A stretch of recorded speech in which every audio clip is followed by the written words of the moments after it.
You have the best welterweight, going up against clearly the best middleweight. What a big day of boxing Saturday on HBO. An entire day into the night. Starts out in the afternoon as Gennady Golovkin puts his middleweight title on the line against unbeaten welterweight champion Kell Brook.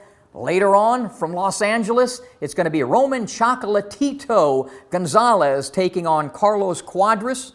Between these four world champions, 151 0-1 with 122 knockouts. Does it get any better than that? Time to stock up on your Tecate and enjoy a long day of pugilistic action.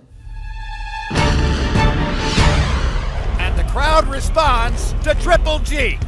Gennady Golovkin may just be the best fighter on the planet.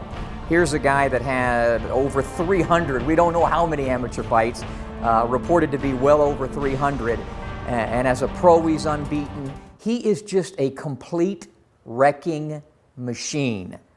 Power in both hands, not the greatest speed in the world, but just the ability to cut off the ring. The other thing that Golovkin does better than anybody in boxing is punching over and under and, coming up underneath and then coming over the top, especially with that right hand of his that you can't see coming. Again, I also think that he has a good chin. We don't know it because he's never really been hurt, so that's kind of the sign that he has a tremendous chin. Just the subtleties, too, that he does. One of the things he does probably better than anybody else is body punching. I mean, he is a tremendous body puncher. He starts it out early, and everything comes off with him, a jab. And this will shock everybody. I'll compare him to Floyd Mayweather. What he really does best is think. He thinks inside the squared circle. Floyd does it off a defensive posture.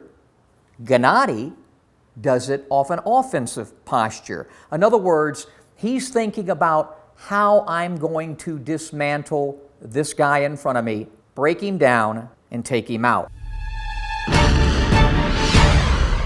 From Sheffield, Kell! In my eyes, the reason Kell Brook is the best welterweight on the planet is he's a guy that possesses all the skills, good size for a welterweight, especially by today's standards. I think he's fought as high as 155 pounds in the past. Good jab, good right hand, good left hook, really nice right uppercut, power in both hands, quick feet. He's a little bit, maybe more puncher-boxer than boxer-puncher because he has a lot of power and he hits with a lot of authority. Usually when he punches, he's punching hard and pretty fast. This will be the 9th time that you have a reigning welterweight champion taking on a reigning middleweight champion, and only 2 times the welterweight has prevailed, and it goes back to the Polo Grounds, 1925, and the toy bulldog, Mickey Walker, battling Harry Greb. Greb got the best of him in the fight. The only time that the welterweight has gotten the best and wrested the title from the middleweight, both times it involved the great Sugar Ray Robinson.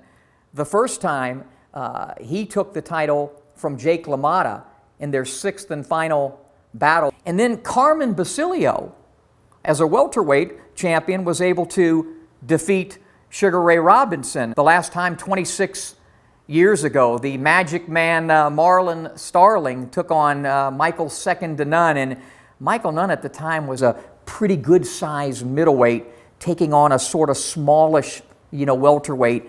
And in the end, size made the difference. And usually in the history of these two weight divisions, size does make a difference. Kell Brook is a big, strong, solid welterweight. I just don't think the overall size will be that big of a difference. In fact, I will almost guarantee that when these two guys walk into that O2 Arena, Kell Brook will be the heavier man by, I would bet, 5 to 10 pounds. I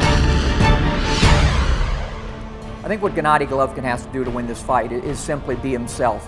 Just fight the way he fights. Not get caught up in anything that's going on with the crowd there. Not get caught up with anything that Brook is doing. Just go about your game plan of cutting the distance, taking away the guy's best stuff with your own stuff, and eventually breaking him down and knocking him out. For Kell Brook to be successful on September the 10th, number one, he's going to be before a partisan crowd there, going crazy for him. One of his best attributes in this fight, when Gennady gets on the inside, grab him, tie him up, let the referee break him, and go back to boxing 101. That's his only chance.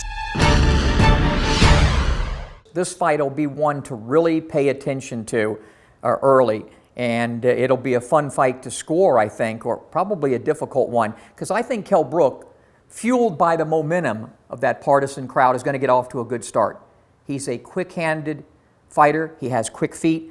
I think he'll get off to a lead, but I think over time, systematically, Gennady will break him down, beat him up, and stop him. I think he'll knock him out, knock Brook out somewhere after the 9th round, and I think it'll be that right hand over the top that'll be the coup de grace.